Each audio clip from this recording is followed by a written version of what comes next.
Thank you very much, Joe. Yeah, guys, the Copenhagen Wolves coming out strong here in Game 2. Not too phased by that loss in Game 1. What do we make of picks and bans? Denial this time on the blue side, first lock in Jax, and then the rest of their team comp. What did you make of it? I want to be quite frank, and I don't know if I like the Annie pick. Unlimited did good work with it. He had a lot of good stuns, but I just feel like it's the second game in a row, Soraka and Annie, using supports that we're not seeing anybody else be successful with.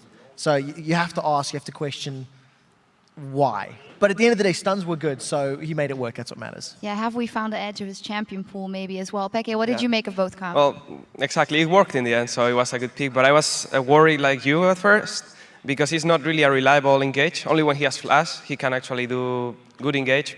Without flash, there is no way they can catch anyone.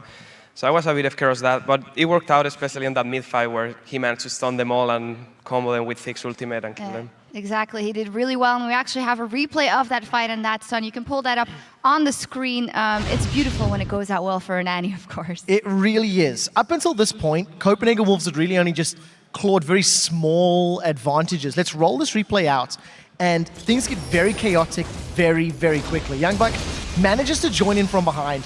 You actually see a teleport coming down from Babunya on Jax, and initially, I started thinking to myself, this is going to be very, very scary. But look at the stun there from Unlimited. He locks up both Twitch and Lulu and just gets all of that burst damage down with the Hemo Plague, with Ziggs, and they just melt absolutely every single member of Denial. Unlimited is the man of the moment in that team fight. Yeah, big stun by Annie. The Jax couldn't do that much. Remember yesterday, Kevin having that 5-man stun, it was very, very well. But then here, even though they invested so much in the Jax, it didn't really pay out.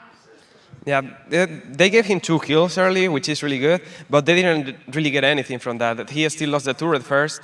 He was equal in farm. The Vladimir was still able to farm. Even if he was like 1-5, he was as useful as the Jax. Like, what are 2 kills when Copenhagen Wolves was taking Drake, turrets, even top turret, and they had... Vladimir probably had the same goal, even being so behind in kills. Yeah, Jax can 1v5 in theory, but he needs to be way further ahead to pull it off when your whole team just gets instantly popped. Yeah, I think also he should try to split push a bit more until he get a bit tanky, because at that point he had the damage to kill anyone one-on-one, but he was squeezy. He died, like, he did 3 hits, I think, a stun, and he died. So he had to wait until he had Trinity Force, maybe a Randuin and a Negatron or something, then he can go into a fight and do whatever. Much like Denial in Game 1, Copenhagen Wolves really pushed their advantage when they could, and they actually went straight for the objectives and the inhibitor, and actually a good fight at the inhibitor as well, as we can pull that replay up on the screen where Amazing had some cool resets. Yeah, so Amazing manages to get some very good resets. I want to ask your opinion on Denial's positioning on this one, because it felt to me like it was a little off. Let's roll this clip out, and Peke, talk to me about the 2 different teams. Okay, well, right now that engage is a bit weird, but they managed to pull it off really good, because they one-shot the Thicks and the Graves. They are not even able to flash away, which is a bit bad from them not to react. But then they let the Vladimir really low HP to escape, come back, and the Kha'Zix was pretty much full HP on touch, and he's full damage, he's not tanky. So they ignored him for too long, I think. They should have tried to kite him earlier, or not get so confident that they thought the fight was over, probably, when they killed the 2 carries. And they just went like moving around, they stopped focusing, and Vladimir kept hitting. Kha'Zix went on them and killed them, and yeah, he was full HP and touch.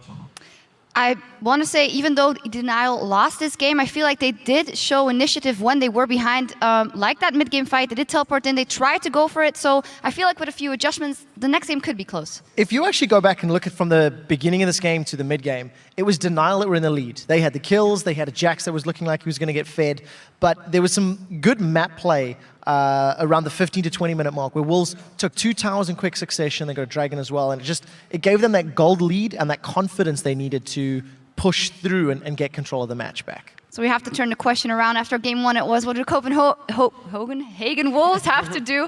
Now it is, what do you think Denial has to do going into picks and bans of the next game, Peke?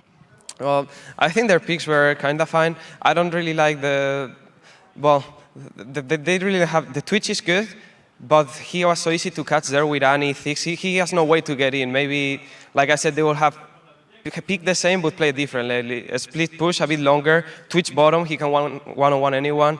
Jax top, he can one-on-one anyone. Wait until they are really fed, because you saw in those fights, when Twitch gets to hit and crit, he can kill anyone in 2 or 3 shots, but they didn't let him get enough items. Completely agree. I actually feel picks and bans was pretty good from Denial, and it comes down to execution.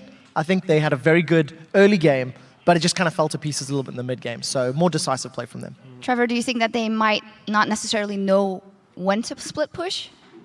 It definitely could be. I mean, it's one of the more difficult facets of this level of play. So it could also be the fact that Copenhagen didn't give them the chance. Copenhagen was grouped up, forced the reaction down the mid lane, and something Deficio was saying during the cast. Ignore Jax. He is forced to either take a tower alone and then lose an inhibitor turret, or he needs to recall, in which case you get the advantage anyway. So it needs to be a bit of push and pull.